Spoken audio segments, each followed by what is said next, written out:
The Nurse and the Soldier. The rain outside St. Mary's Hospital fell in soft, steady sheets. The kind of rain that didn't just soak the ground, it soaked into your bones. Inside the recovery ward, the lights were dim, machines hummed softly, and Nurse Clara Bennett moved quietly from room to room. She'd worked double shifts for 3 weeks straight, but tonight felt different.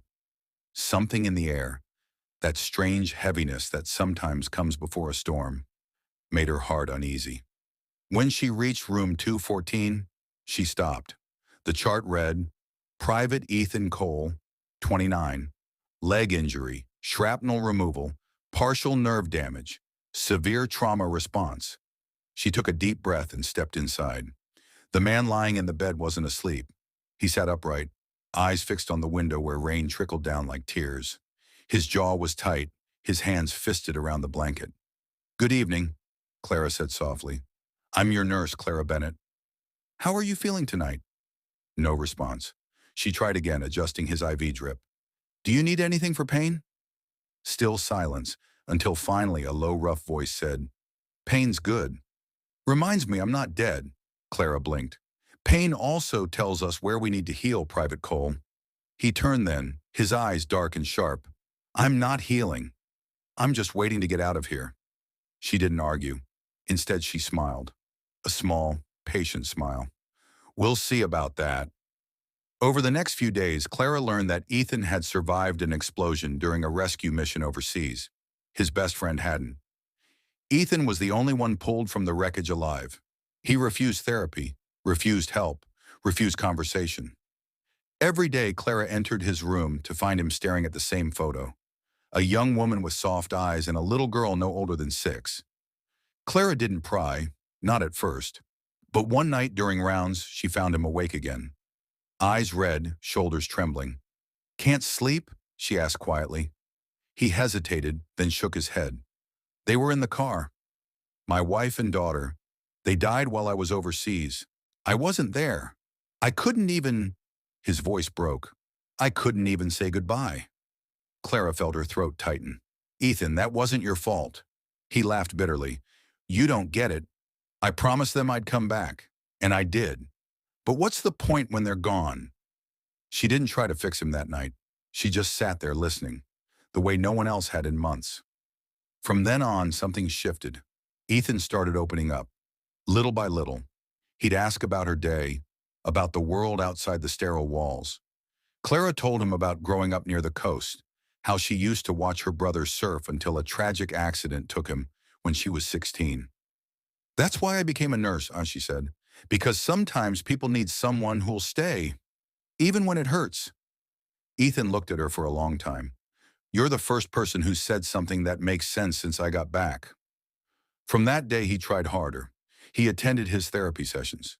He started walking again, one painful step at a time. Clara was there for every single one.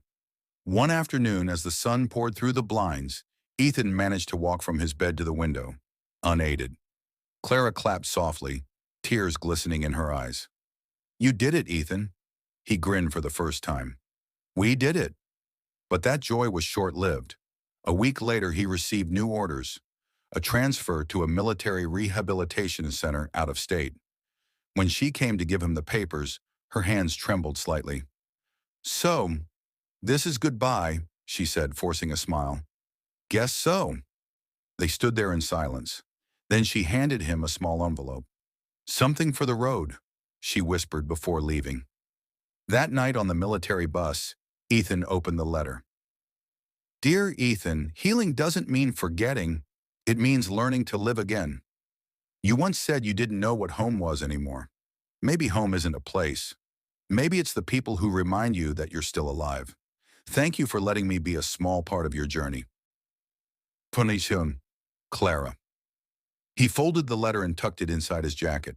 For the first time since the war, the weight on his chest felt a little lighter. 2 years later, Clara had been promoted to head nurse. Life was calmer, quieter, but not happier. Some nights she still thought about him, the soldier with the haunted eyes who taught her that strength wasn't always physical. It was a rainy Tuesday when she heard someone call her name at the front desk. She looked up and froze. There he was, Ethan Cole, dressed in civilian clothes, a slight limp in his step, but smiling, really smiling. "Ethan," she whispered. He chuckled. "Miss me?" She covered her mouth in disbelief. "What are you doing here?" He reached into his jacket and handed her an envelope. "Returning a favor." Clara opened it carefully. "Dear Clara, you once helped me walk again, not just with my legs, but with my heart. I thought you should know. I found a new purpose. I help other veterans now. I talk to them, listen to them. The way you listened to me, you were right. Home isn't a place, it's a person. And I came home." Her hands trembled as she finished reading. When she looked up, Ethan was standing there with that same quiet smile. But his eyes, once filled with pain, now shone with peace.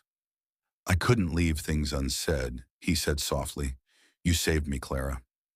Maybe now I can spend the rest of my life returning the favor." Clara's eyes filled with tears as the rain drummed against the window.